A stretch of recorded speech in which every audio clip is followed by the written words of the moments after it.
Четврта година со ред Македонија со најнизок економски раст во регионот. Светска банка прогнозира во 2024 да изнесува скромни 2,5%. Ова е далеку пониско од владината проекција со која се очекува тој да биде 3,4%.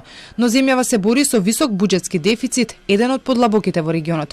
Од банката очекуваат главен двигател на растот да биде градежништвото. И оваа година во Северна Македонија очекуваме започнување на градежните работи на автопатиштата.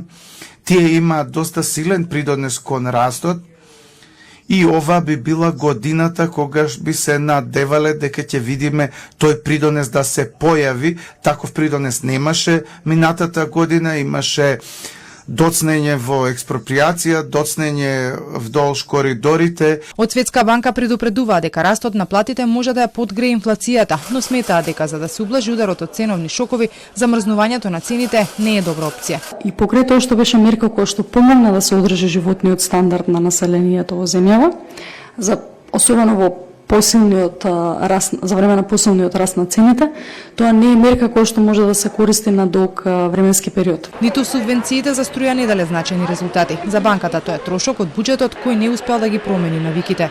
Земјата во која што јас живеам, имавме зголемување од повеќе од 25% само минатата година.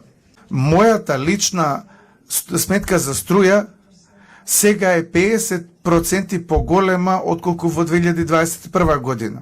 И ние многу внимаваме како ја користиме електричната енергија. Таква промена на однесувањето не сум видела овдека. Бидејќи ова изборна година, не очекуваат ниту да има спроведување на реформите кои се важни за евроинтеграциите. Освен Македонија и Босна и Херцеговина, другите земји во регионот се очекува да имаат раст над 3%, а највисок ќе биде во Косово.